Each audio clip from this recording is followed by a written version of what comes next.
Olá, pessoal. Eu sou Elisete Lopes. Quero dar a vocês as boas-vindas ao nosso BBNcast. Hoje nós estamos aqui para falarmos um pouco sobre o ponto de equilíbrio.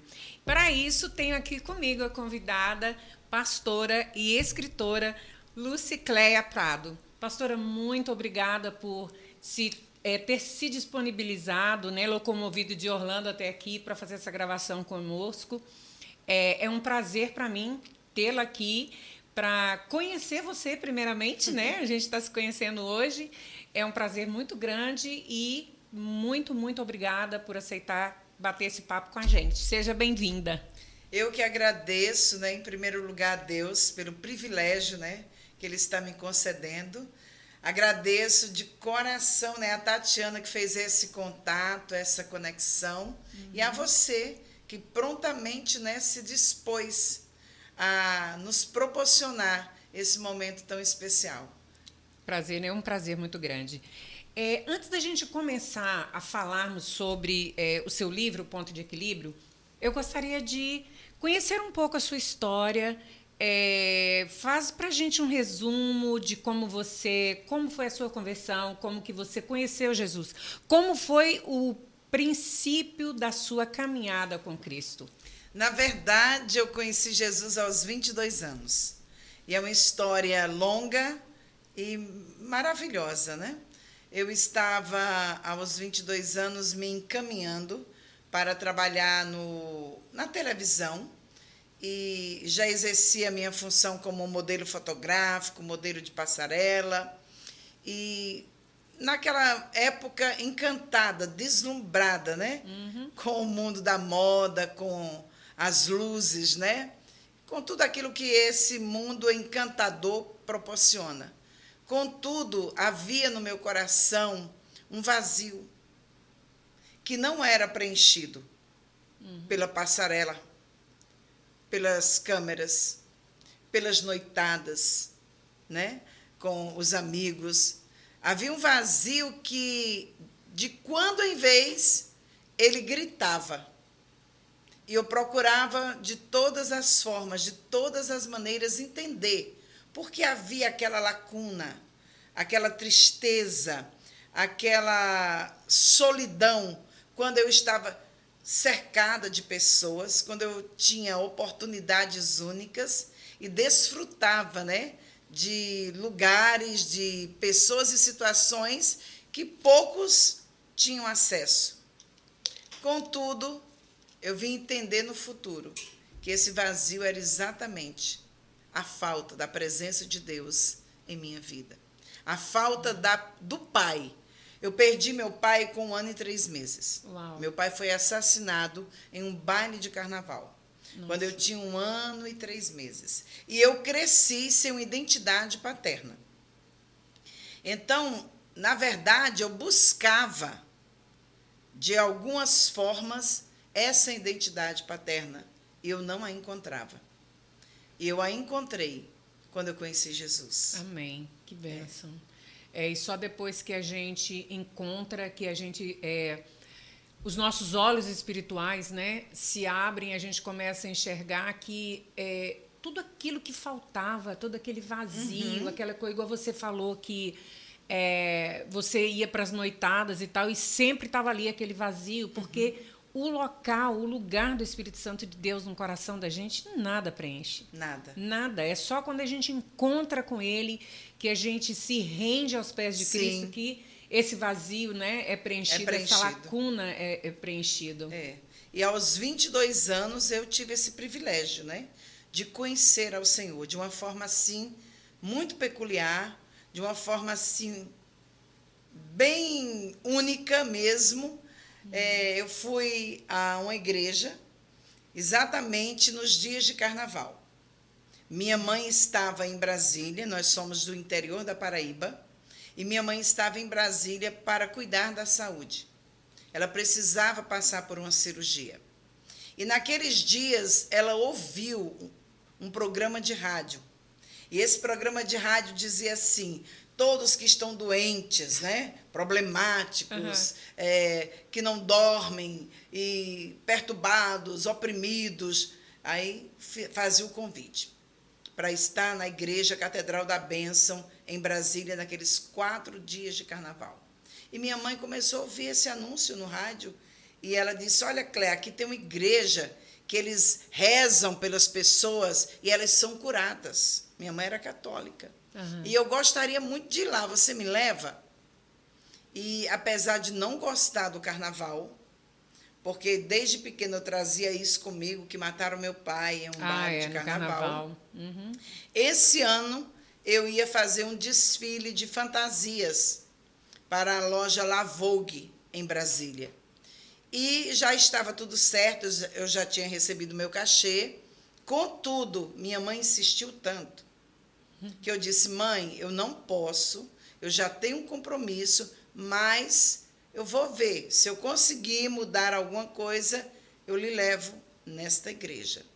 E comecei a procurar pessoas, moças que tivessem meu biotipo, que pudessem me substituir. Uhum. Então, liguei para a La Vogue, conversei. E nessa época de carnaval em Brasília, todo mundo some. Todo mundo vai para Rio, viajam, né? São Paulo, Nordeste. Uhum. E encontrei uma moça iniciante que tinha o biotipo semelhante ao meu, e ela aceitou me substituir no desfile. A La Vogue aceitou, por uma justa causa, né? Uhum. Minha mãe estava lá, estava com problemas de saúde, e fomos à igreja.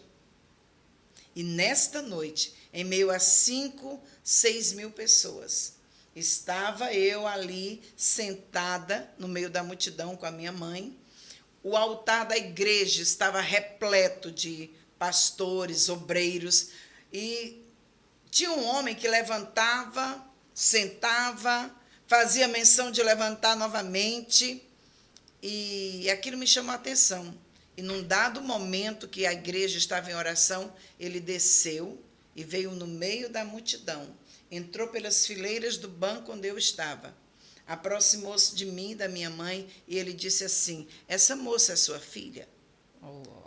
Aí minha mãe, uma paraibana, né? Nunca tinha entrado na igreja. Ela disse, por quê? Ele disse, porque Deus tem um plano na vida desta moça desde o seu ventre. Uhum. E ela será uma profeta para as nações. Meu Deus. E até com um sorriso, ela atrairá vidas para o reino. E minha mãe ouviu aquela palavra, e eu engoli em seco aquela palavra assim, querendo chorar, mas não podia, né?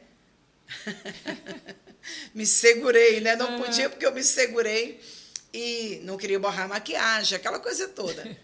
Mas eu disse dentro de mim, Senhor, se você tem esse negócio aí que esse homem está dizendo na minha vida, então me revela.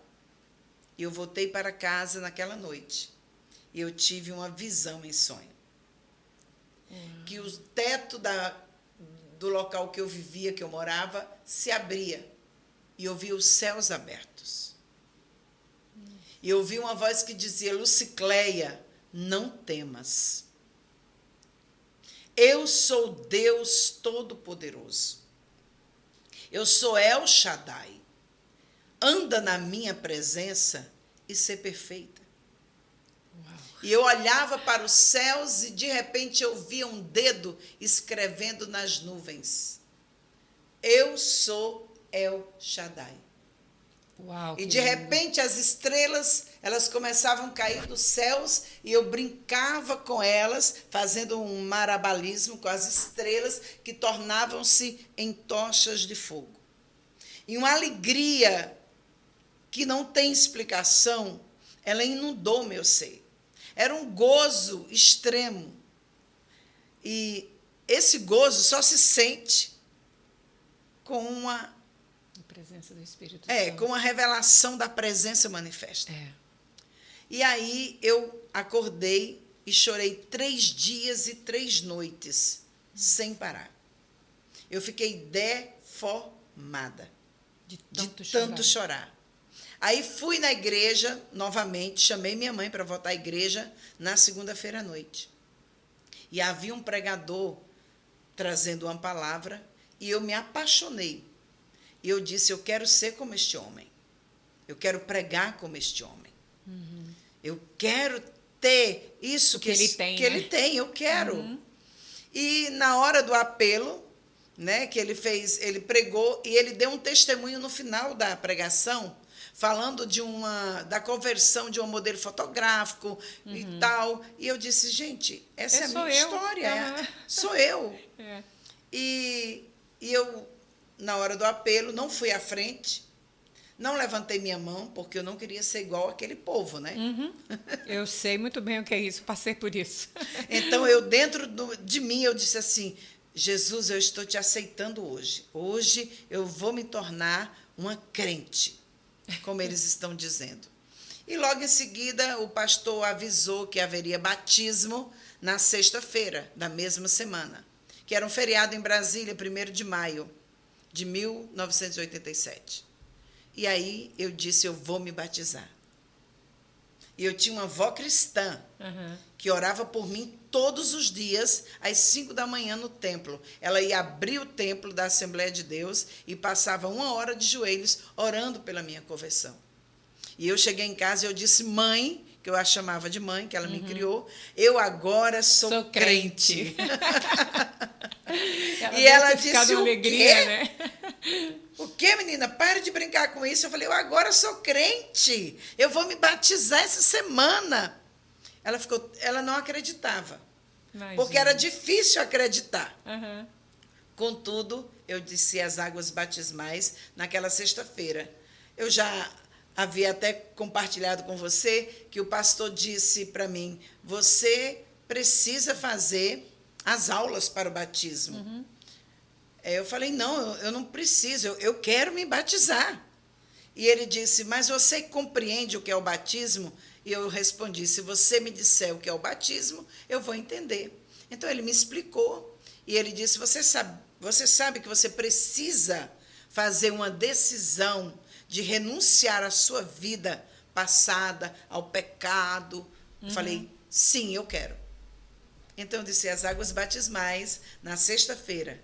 Fui batizada com o Espírito Santo no mesmo momento. Nossa, no ato do batismo? No ato do meu batismo. Uau! Naquela mesma sexta-feira, eu participei da minha primeira vigília de oração, de 10 da noite às 6 da manhã. Foi tudo muito rápido. Tudo muito rápido. Na segunda-feira, eu estava iniciando 70 noites de oração com os pastores e família da igreja. E, na terça-feira, começava também um propósito lá da igreja, uma igreja em cada lar. E eu comecei a participar naquela terça-feira. E foi tudo assim muito rápido, em termos de conversão, de chamado, de posicionamento. De batismo e batismo com o Espírito Santo. Foi tudo muito rápido. Agora o processo. O processo é longo, né?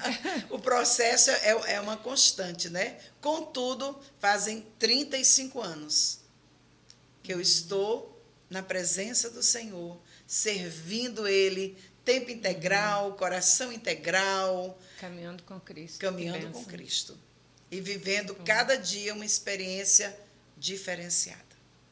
Que bênção, graças a Deus. É muito bom, né? A gente adquirir essa experiência com Cristo é muito gostoso. E essa experiência, ela vem dia a dia, né? Porque de acordo com o momento que a gente está vivendo, você busca a Deus, você busca a presença do Espírito Santo, o Espírito Santo vai ministrando no seu coração os caminhos, os passos que você tem que seguir, as decisões que você tem que tomar. Então, é como a própria palavra diz, né? Que a gente conhece e prossegue no conhecimento da palavra. E o lindo disso tudo é que crescer nesse conhecimento nos faz entender que, por mais que conheçamos, não sabemos nada. Não. E queremos conhecer mais. E que na escola do Espírito ninguém se forma. Ninguém tem doutorado. Porque quanto mais você aprende, mais você descobre que precisa aprender de Deus e com Deus.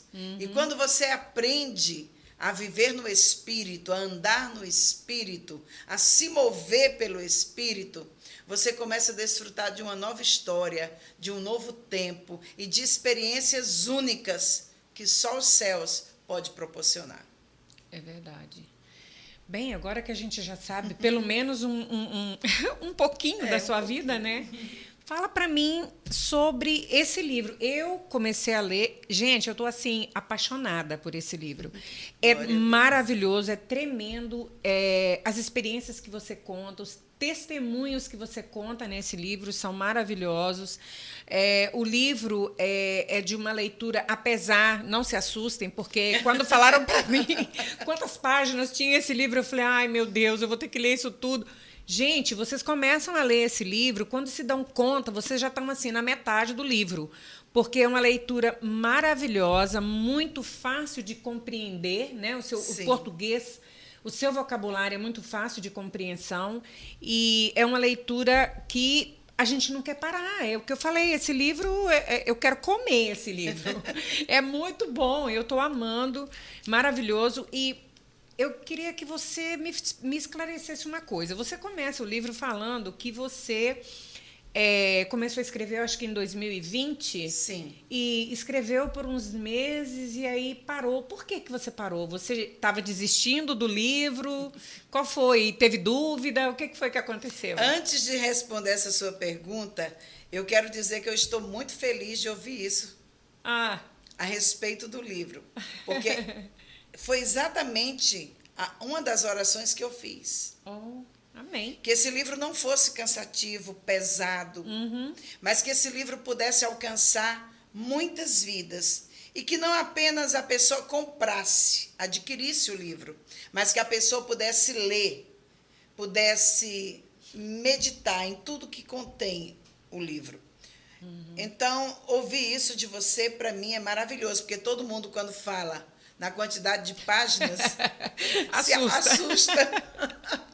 Contudo, quando começa a ler o livro... Não quer parar mais.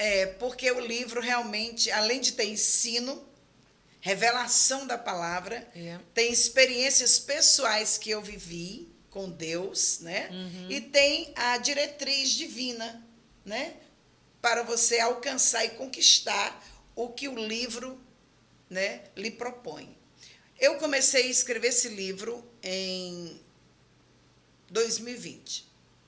Eu estava orando e fiz uma pergunta para Deus, né? Por que eu estava cercada de tantas pessoas sem equilíbrio, sem moderação, sem temperança? E fui conversando com Deus. E Deus disse para mim, filha, porque o ponto de equilíbrio de todo ser humano reside em mim, o seu Criador. E a humanidade tem se distanciado de mim.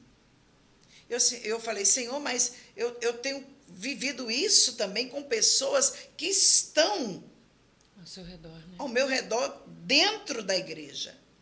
E ele disse para mim, filha, muitos estão na igreja feita por mãos de homens, templo. No templo humano, só, né? Contudo, não estão em mim. E elas continuam sofrendo e padecendo a vida, as circunstâncias da vida que elas viviam antes. E aí nasceu a inspiração de Ponto de Equilíbrio. Deus havia me dado o nome do livro. O nome do livro foi dado aí nesse momento. Foi. Eu disse, meu Deus, isso é o nome do livro. E como eu tinha um trabalho com mulheres no Brasil, o Ministério de Mulheres na Torre de Vigia, treinando mulheres na palavra, na oração e na adoração, para ser o melhor de Deus em sua casa, sua família, igreja, corpo de Cristo e no mundo, eu tinha muito esse convívio, né? E aí o Senhor disse para mim que a maneira que essas pessoas iam adquirir esse equilíbrio seria através da palavra, do conhecimento, da revelação da palavra, de uma vida de oração, de comunhão, de relacionamento e também da adoração genuína. Então, isso me fez voltar atrás no Ministério de Mulheres, Porque Deus disse para mim, treine mulheres na palavra, na oração e na adoração, depois de uma visão que ele havia me dado. Então, eu comecei a escrever em cima disso, né? A partir de então, eu comecei a escrever, porque há muitos anos Deus já falava comigo sobre escrever livros. E eu nunca havia iniciado, porque eu lia muito, e eu dizia, não, tem muitos autores maravilhosos, tem muita literatura boa, eu não tenho condição de escrever, eu não sei nem por onde começar. Né? Mas eu tinha muitos escritos, né? E ainda tenho, porque eu sempre gostei de escrever. E quando Deus falou ponto de equilíbrio, então eu comecei a orar, e naquele jejum anual, eu iniciei o livro. Então, eu escrevi janeiro, fevereiro e março. Aí entrou a pandemia. Eu estava terminando 80 dias de jejuns consecutivos, juntamente com meu esposo, e quando foi em maio, eu parei de escrever. Muitas batalhas começaram a surgir, com certeza, muitas lutas, né? E eu parei o livro e comecei a focar muito nas revelações que estavam vindo naquele tempo e esqueci o livro. De vez em quando eu pensava no livro, mas não tinha retomava, né? Uma retomada. Então, em janeiro de 2021, nós começamos o nosso jejum anual. Quando foi em fevereiro, eu estava fazendo com meu marido o curso Mastermind e me veio uma inspiração assim do nada, né? Do nada, em abrir a lição que eu ainda nem tinha feito do Mastermind.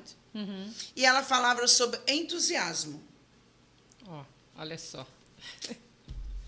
E aquela lição me entusiasmou. Eu fiquei entusiasmada com o entusiasmo que eu encontrei na lição. E aí peguei meus escritos e comecei a ler. E o Senhor disse para mim, filha, termine o livro. Eu tenho pressa que vidas sejam alcançadas por meio deste conteúdo. Esse livro entrará em muitos lares. Amém. E alcançará muitas vidas. E então eu, entusiasmada, voltei a escrever em fevereiro de 2021 e eu disse para Deus, até abril, dia 20 de abril, eu termino esse livro. E realmente eu não parei mais. E quando foi dia 10 de abril, eu comecei a sofrer muitos ataques na minha saúde. Dia 18 de abril eu estava no hospital, quase à morte. Dia 20 de abril eu estava saindo de uma sala de cirurgia, milagrosamente. E foi quando eu terminei o livro, quando voltei do hospital. Nossa.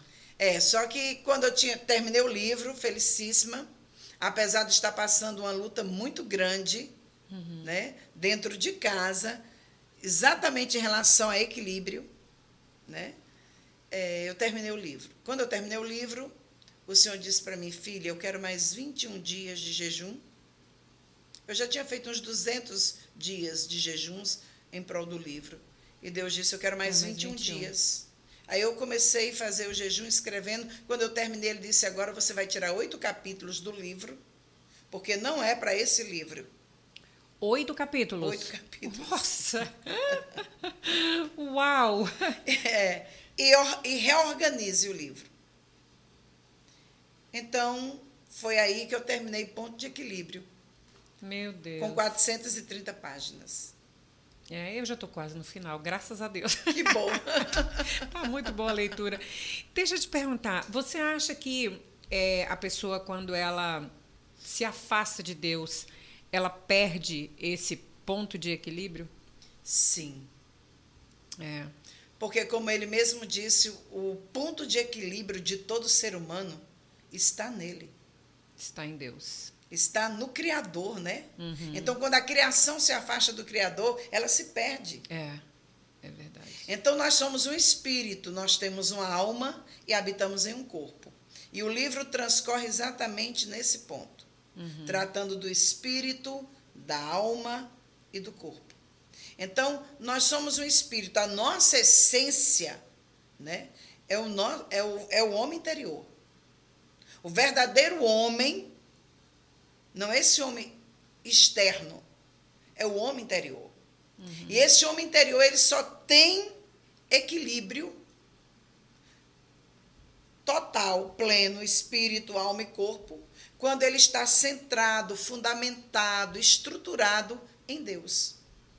Por mais que ele tenha conhecimento, por mais que ele tenha inteligência e uma certa sabedoria, se ele não tiver Deus como centro da vida e de todas as coisas, muitas esferas da vida dele vão estar descompensadas.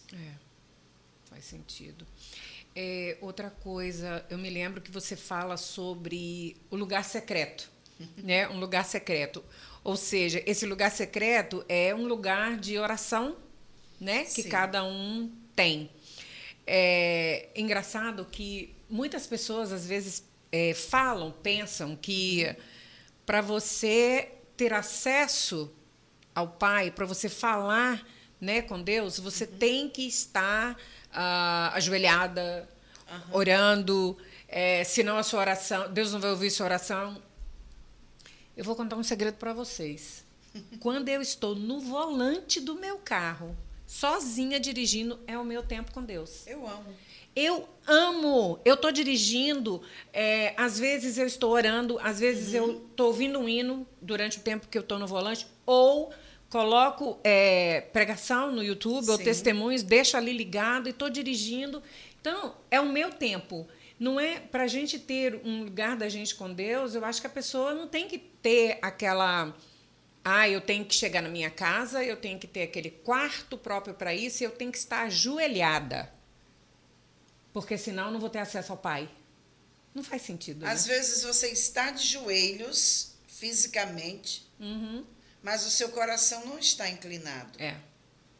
Então, muitas vezes as pessoas estão de joelho por um hábito, por um costume, por uma tradição, por uma religiosidade. E muitas vezes o coração não está inclinado, não está quebrantado, não está contrito.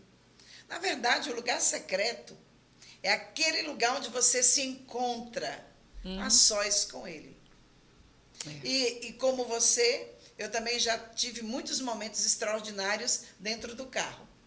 Então, nas nossas viagens, por exemplo, quando eu saía de Boca Raton para Orlando, era 3 horas em que nós podíamos adorar, orar e estar com Ele. Nós viemos de Orlando para cá hoje, primeiro na adoração e depois envolvidos, tomados pelo ambiente, a atmosfera da oração. Então, o lugar secreto é o lugar da comunhão, né? Da intimidade, do descanso. E é isso que nós precisamos fazer um tempo específico todos os dias. Um tempo, seja pela manhã, à tarde, à noite, à madrugada. Não importa a hora, não importa. Né? O importante é que você não passe o dia sem ir até esse lugar. Até esse lugar de descanso. Esse lugar de comunhão, de relacionamento, de intimidade, de crescimento, de quebrantamento, de arrependimento, entrega. Esse lugar onde você se descobre, onde você se conhece, né? Porque é no lugar da comunhão que você se conhece, que você se descobre. Né? Que bom. É onde você derrama a sua alma. Tanto você conta para Ele seus sonhos, seus desejos, né? Os seus propósitos, né? Como você também abre e conta para Ele suas frustrações, suas fraquezas, né? Debilidades, sua humanidade, né? Então, é de suma importância esse lugar para nós. É verdade. E ele independe. Eu sempre gostei muito do monte. Eu sempre passei noites e noites no monte. Meu marido, quando me conheceu, dizia, meu Deus, essa moça só vive no monte? É uma noite sim e outra também. Ele dizia, essa moça é de outro mundo. Mas é porque era o meu lugar ali de retiro, de entrega, de rendição, porque eu não tinha em casa um espaço adequado para estar só. Então, o monte, para mim, sempre foi um lugar de muito relacionamento e busca da presença. Que bom. Contudo, eu não me limito ao monte. Aham. Né? É. O meu monte é onde eu chego e digo é meu tempo com ele. Ali é o seu lugar, né? Sim, é o meu lugar.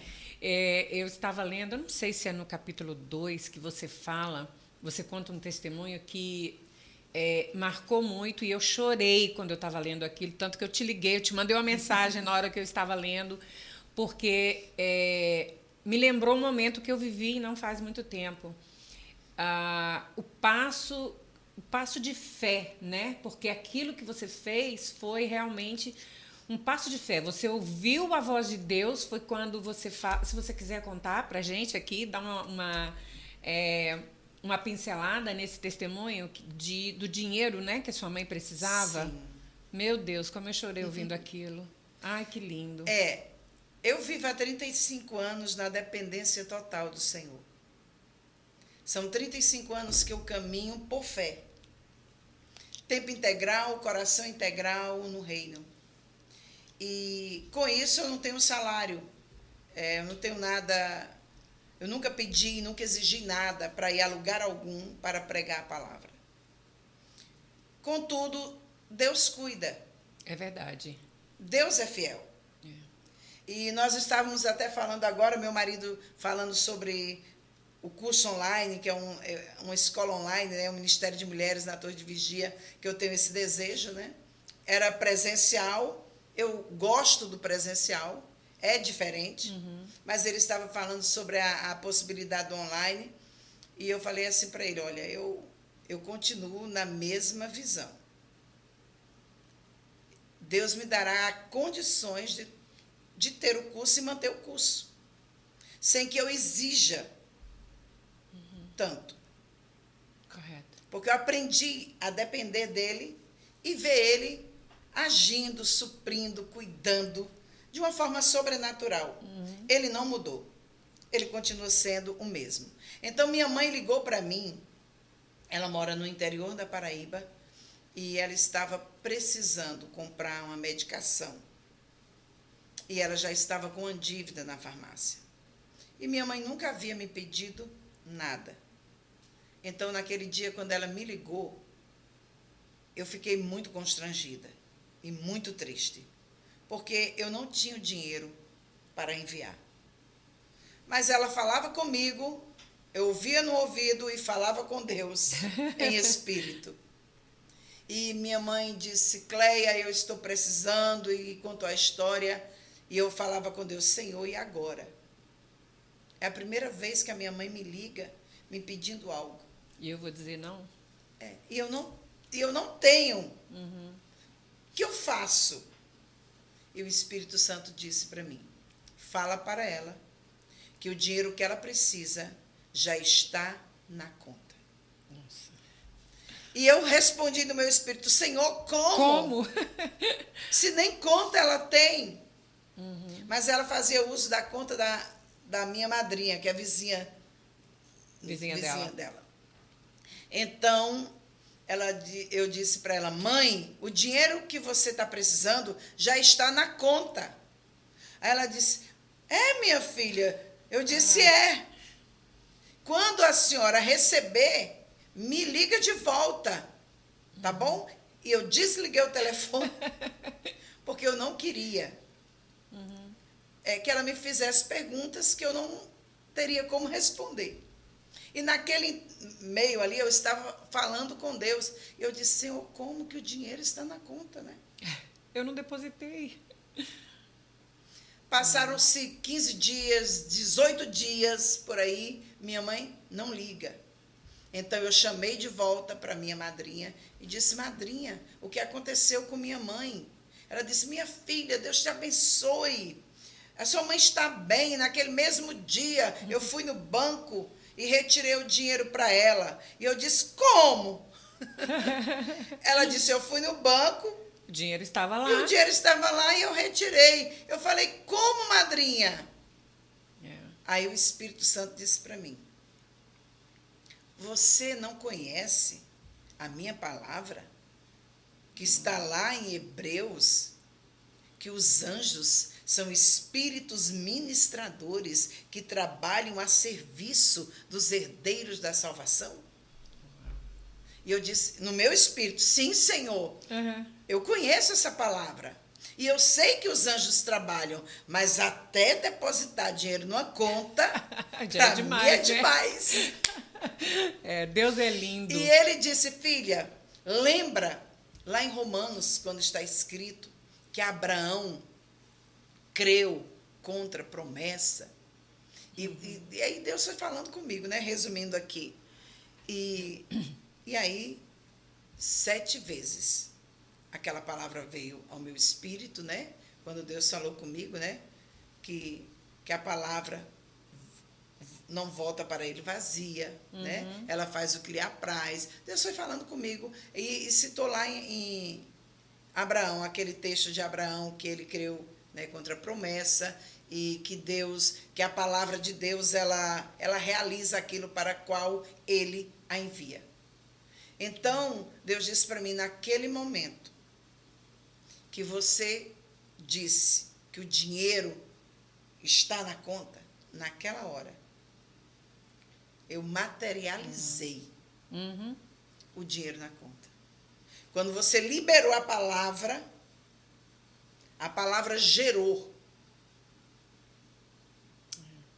E aí, foi estupendo para mim, né? Com certeza.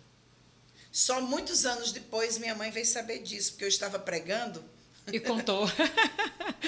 Aí eu compartilhei o testemunho pela primeira vez, porque eu estava falando sobre fé e ação. E ela disse, ué, Cleia, você nunca tinha me contado isso? Eu, alguns anos atrás, aproveitando a deixa para contar o meu milagre também. Meu filho mais novo, ele devia ter 9 ou 10 anos de idade. Eu e ele, fomos levar meu filho mais velho na casa de uma namorada. E o carro dele estava no mecânico, ele falou, mãe, me leva lá, me espera, vai ser rapidinho e você me leva de volta para casa. Daí nós fomos, a casa era em Lehigh. Lehigh era uma área que ainda estava bem deserta, não tinha muitas casas.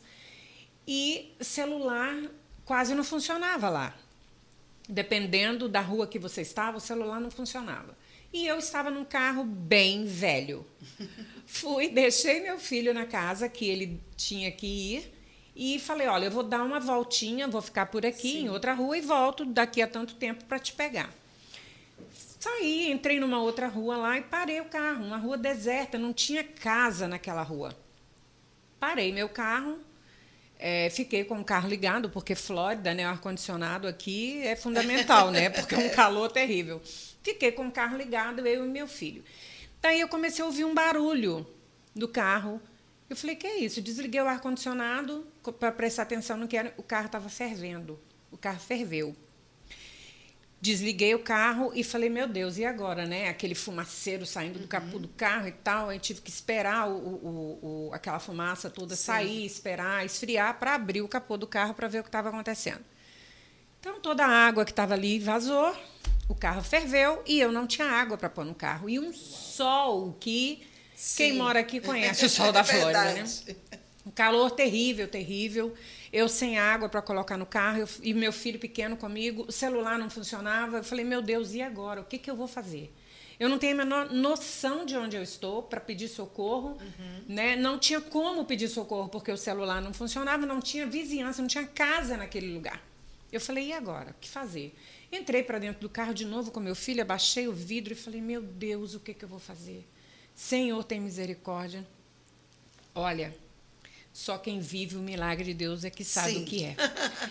O céu, de repente, em cima de onde eu estava, uma nuvem escureceu em cima e começou a chover, no lugar onde eu estava. Eu creio. E aquela rua, ela tinha passado assim, uma camada bem fininha de asfalto, então tinha muito buraco naquela rua. E começou a chover onde eu estava, e um desses locais assim que parecia um buraco encheu de água. Quando aquele lugar encheu de água, parou de chover. E eu tinha um copo dentro do carro, que a gente havia tomado refrigerante em algum lugar, não me lembro. Tinha um copo de plástico dentro do carro. Eu peguei aquele copo, fui lá naquela poça de água, fiquei pegando a água da poça de água e colocando no meu carro para que eu pudesse sair daquele lugar. E foi assim que Deus fez o milagre. Choveu exatamente onde eu estava e me deu a quantidade de água que eu precisava para colocar no meu carro. Então, esse é o Deus que a gente serve, né? É um Deus de provisão, é um Deus de socorro, é um Deus que está ali por nós em todos os momentos da nossa vida, em todo o tempo que a gente precisa. A gente precisa ter fé, né? Quando a gente crê em Deus e principalmente quando a gente precisa de algum milagre, colocar a nossa fé em ação. É porque a fé nos equilibra. Exato. Você escreveu uma coisa no seu livro que eu até escrevi aqui, olha, para falar para vocês. Eu achei muito, muito bonito. Fé é ver com os olhos abertos o que está contido na palavra de Deus e ver com os olhos de Deus. É muito bonito. Mulher, você estava muito inspirada. Meu Jesus, para você escrever, né? Esse livro. Ver o invisível para poder viver o indizível de Deus.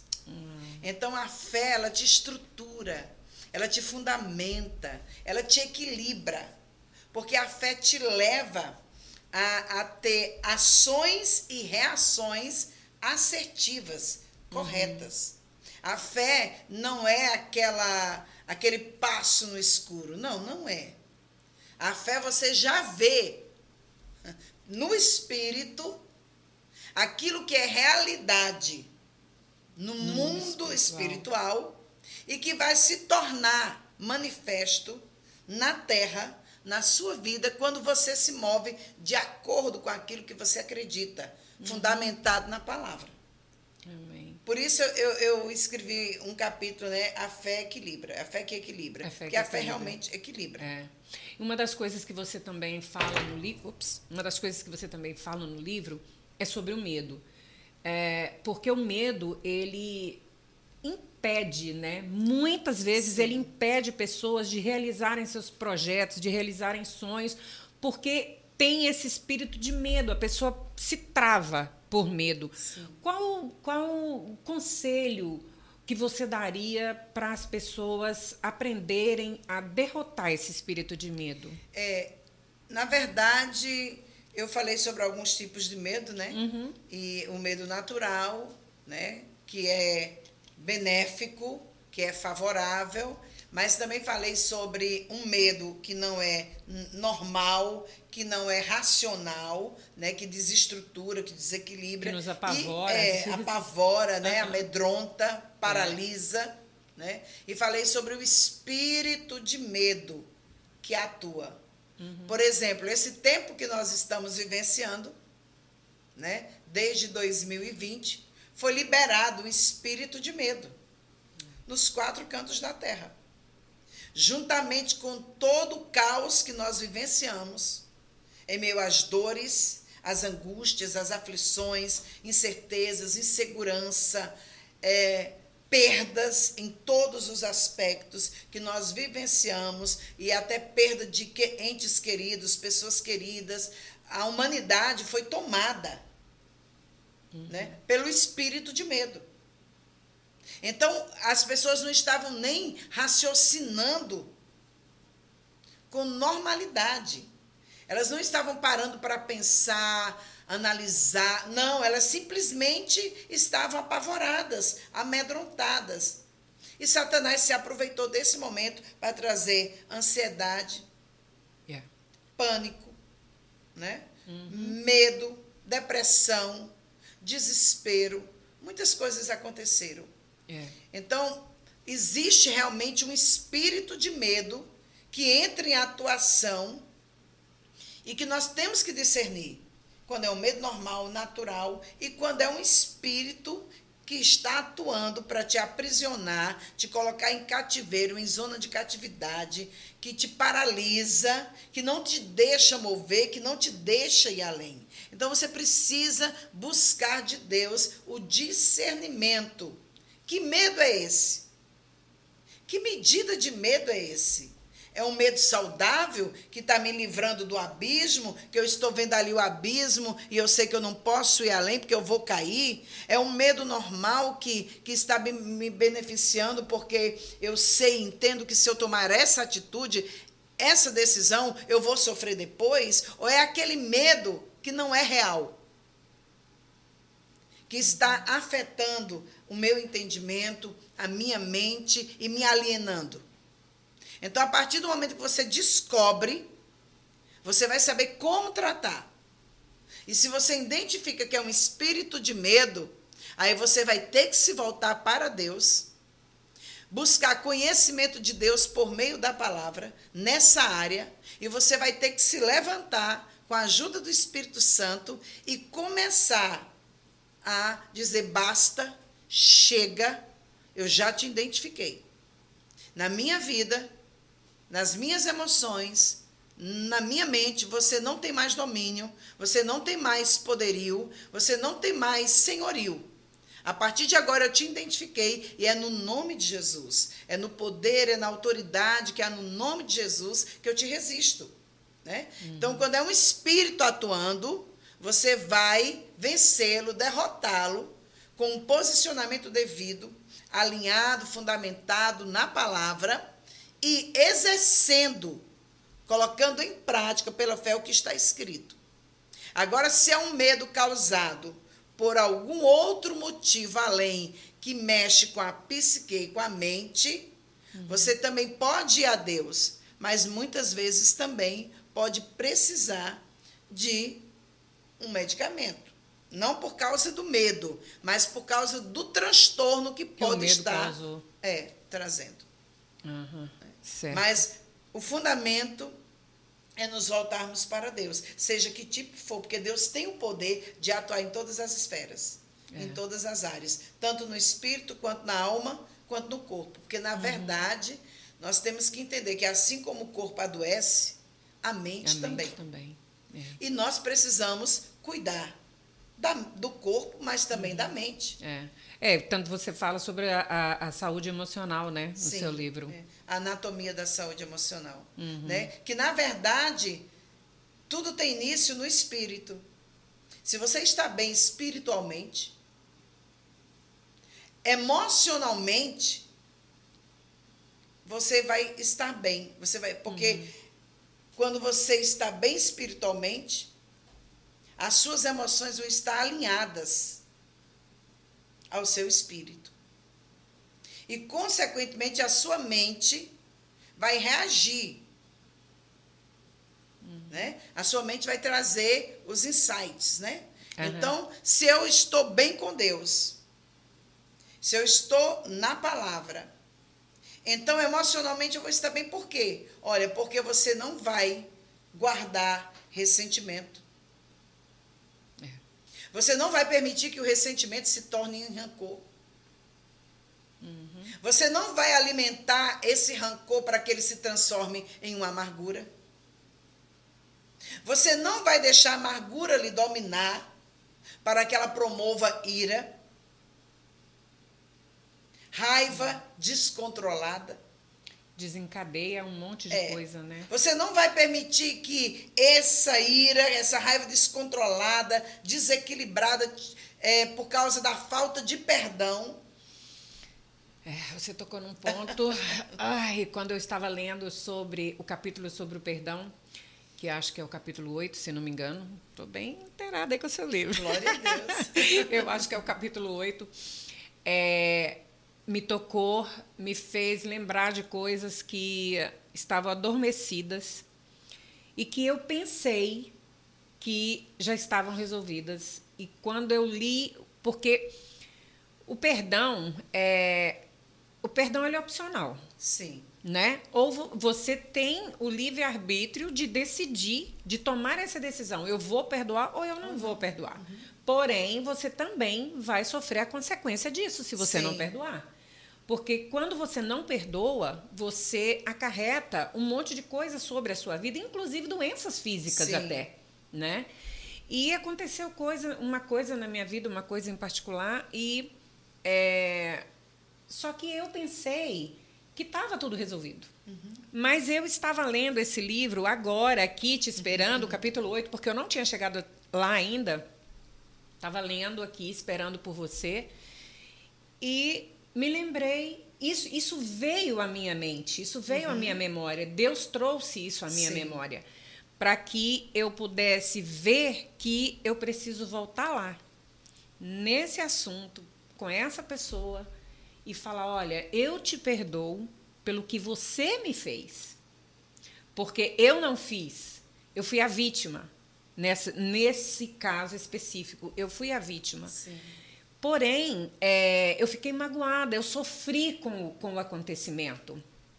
Me fez sofrer muito. Eu tive depressão por causa disso e me trouxe mágoa. Sim. Mas, como o meu corpo físico se recuperou, eu pensei que o emocional também já estava resolvido. Okay. Que eu não precisava de procurar essa pessoa, de mandar uma mensagem que seja, eu não sei nem como que eu vou conseguir encontrar essa pessoa, mas eu vou, para dizer para ela, olha, eu te perdoo pelo que você me fez. Eu te libero, né?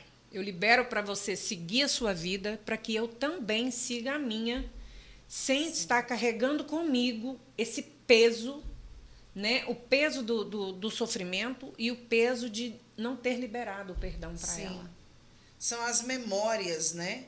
Que, na verdade, você falou aí, que inclusive eu escrevo sobre isso no livro, sobre coisas resolvidas, não resolvidas ou mal resolvidas. Exato. E que muitas vezes passam desapercebidas. Né? E Deus se utiliza, às vezes, de um conteúdo como este, de uma palavra, de um ensino, né? De um insight que o Espírito traz para nos levar àquele lugar, àquele momento, para gerar em nós essa libertação, essa cura, esse fluir. Porque enquanto você não resolve, você se torna um refém, ainda que inconsciente. Enquanto não está resolvido, você está preso. Junto com a pessoa. E te impede de receber as bênçãos de Deus, né? Inclusive. Porque a Bíblia diz o seguinte, né? Lá o Pai Nosso, que todo mundo ora, todo mundo sabe de cor. Pai Nosso que estás nos céus, santificado seja o teu nome, né? Venha a nós o teu reino, seja feita a tua vontade e tal. Né? Aí esbarra exatamente aí. Perdoa as nossas ofensas ou as nossas dívidas, assim como temos perdoado. Então, aí há um si, aí há algo muito, muito genuíno de Deus, né? Olha que coisa linda. À medida que eu perdoo, eu sou perdoado. À medida que eu retenho, eu sou retido. As bênçãos também são retidas, né? E há uma escravidão. Você se coloca inconscientemente numa caverna. Você se fecha em alguma esfera da sua emoção. Então, o perdão é de suma importância. E tem pessoas que têm muita dificuldade em pedir perdão, né? Porque realmente não é fácil, né? Não. Principalmente igual no meu caso, que fui ofendida, eu não ofendi, eu fui ofendida, e você virar e falar, né, eu te perdoo. Eu te perdoo. Ai, não é fácil. Mas o segredo é um dos segredos da nossa vitória, né? Mas quando você termina de dizer eu te perdoo, algo no mundo do espírito acontece. Claro que aquela confiança, não vai voltar de um momento para outro. Não vai. A convivência normal, mas vai sendo restaurado, né? Ainda se você quer manter uma convivência, um relacionamento, isso vai sendo restaurado. Porque tudo é uma ação do Espírito em nós, quando nós tomamos a iniciativa de viver, de praticar a palavra. É verdade. O perdão traz cura, traz restauração, traz renovo, traz segurança, traz paz interior, bem-estar. Quantas pessoas que estão enfermas, tantas doenças psicossomáticas geradas por causa desse distúrbio emocional, né? E também as células cancerígenas, elas são alimentadas desse veneno. por esse Dizem, veneno. né, não sei se é comprovado isso cientificamente, não me lembro, mas parece que estatisticamente falando, as pessoas cancerígenas são essas pessoas rancorosas, né, pessoas que não perdoam. Eu até escrevo no livro porque quando você explode, aquele momento de raiva, de estresse, aquilo vai se espalhando pelo corpo e vai encontrando as células.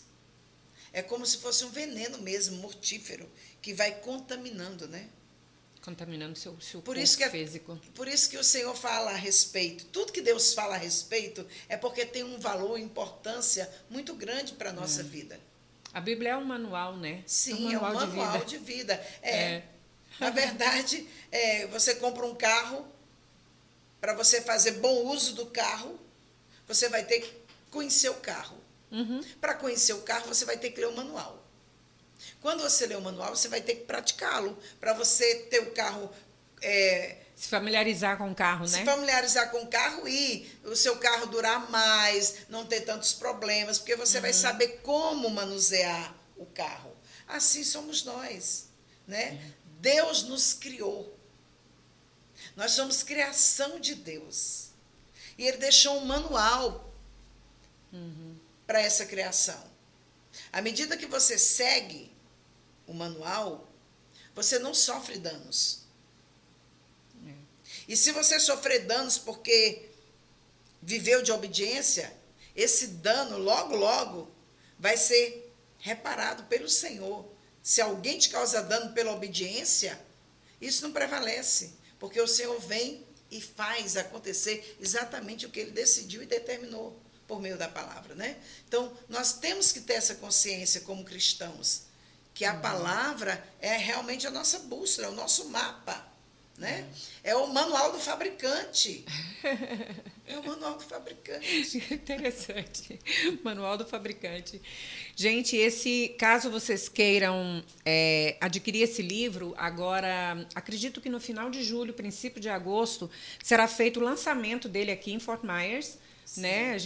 As meninas estão organizando um evento, um jantar, eu acredito, para o lançamento desse livro. Nós vamos colocar no social media, fiquem de antena ligada aí, no Facebook, no Instagram, a gente vai estar divulgando o lançamento do livro. Eu espero que bastante pessoas, né, possam fazer parte desse evento, porque adquirindo esse livro, você vai estar também sendo abençoado e adquirindo conhecimento, porque leitura é conhecimento, né?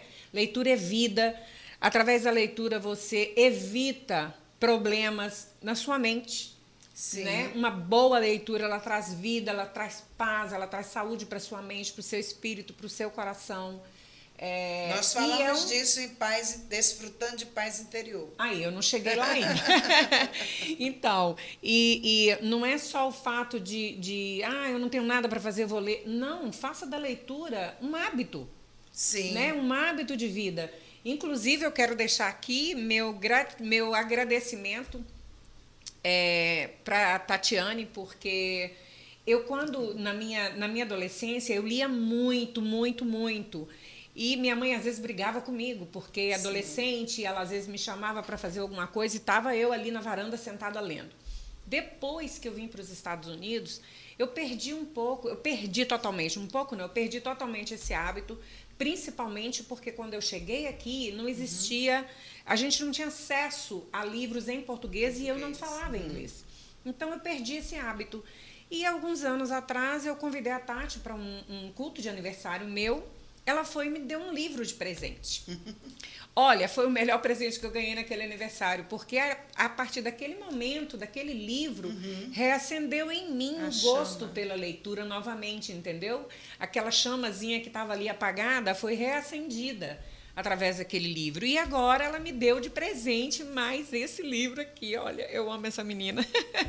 Então, eu realmente gosto muito de ler. E o ano passado eu fiz um propósito comigo mesma de ler determinado número de livros.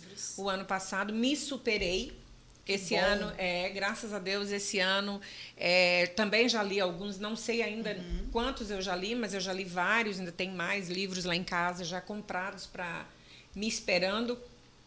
Então, eu deixo aqui esse incentivo para você que está nos ouvindo, que não deixa, procura sempre um bom livro para você ler. Livro é cultura, é um aprendizado, enriquecimento que você adquire e que ninguém nunca vai te tomar. Sim. Né? Você aprimora o seu vocabulário, é tudo de bom. Você não tem tempo, não tem nada a perder. Eu costumo dizer que livro é investimento. É investimento, exato. É investimento, porque, por exemplo, aqui tem experiências de anos, né? De anos. E experiências com Deus. Então, Ponto de Equilíbrio, ele é um livro que vai tratar do espírito, da alma e do corpo. Do corpo. E totalmente fundamentado na palavra, na oração, na adoração e em muitos ensinamentos ricos para a sua vida. Jesus disse que o Senhor disse, o meu povo padece por falta de conhecimento. É verdade. E muitas vezes nós padecemos exatamente por isso. Porque nós não conhecemos. Então, você vai à igreja, você passa 45 minutos, 1 hora no máximo, nesse tempo moderno que nós vivemos, ouvindo uma palavra. Então, você se expõe à palavra 1 hora por semana. Às vezes, quando você vai à igreja 2 vezes, você se expõe 2 horas no máximo de conhecimento revelado de Deus, de aprendizado. Só que você está exposto à mídia secular, à mídia do mundo, 24 horas por dia. 7 dias por semana, 30 a 31 por mês, 365 por ano. Agora multiplica isso. Só que você só se expõe ao conhecimento de Deus muitas vezes 1 a 2 vezes por semana. Então, tem muitas coisas que, por mais que você ouça, se você não se aprofunda, vai ficar na superfície. Então, quando você adquire um conhecimento mais profundo, né, que te dá um embasamento, um fundamento, você cresce, né? Você amadurece, você adquire experiências, você erra menos. Com certeza. Né? Então, Ponto de Equilíbrio é um livro que nasceu no coração de Deus. Eu não tinha intenção nenhuma de escrever, mas nasceu no coração do Pai. Foi regado de muita oração. Eu quase morri para esse livro sair, para esse bebê nascer, e com um propósito. Né? Então, o meu maior propósito como Ponto de Equilíbrio é alcançar você por inteiro, por inteira. Porque o Ponto de Equilíbrio é para o homem, é para a mulher, é para o jovem, né? Todos nós precisamos de equilíbrio. Né? Então, aqui esse livro é muito rico. Ele fala de várias áreas. Você está lendo, você né, pode falar melhor. É verdade. Olha, eu quero te agradecer pela iniciativa de escrever esse livro, por nos presentear, porque esse livro é um presente para a vida da gente. Que Deus continue te abençoando, abençoando o seu ministério, abençoando o seu propósito, que esse livro seja realmente um sucesso, que pessoas venham adquirir, porque, como eu te disse, ele veio para engrandecer, para somar na vida da gente. Então, que Deus possa te direcionar já para o próximo bebê. E quando ficar pronto, dá um telefonema, fala com a gente, para a gente comprar, né, para a gente adquirir o seu livro. Amém. E fazermos nova entrevista com você. Obrigada. E mais uma vez te agradecer muito. Quero pedir a vocês que estiveram conosco até agora, que ainda não se inscreveram no nosso canal, por favor, se inscrevam, ative o sininho, dê o seu like, coloque um comentário para a gente na gravação, para que a gente assim possa estar alcançando mais pessoas, mais vidas, né, possam ser alcançadas através desse podcast, porque o nosso intuito, o nosso propósito é abençoar você de todas as formas que nos for possível. Tá? Muito obrigada mais uma vez. Obrigada, pastora. Eu que agradeço. Nos vemos no próximo podcast. Até mais.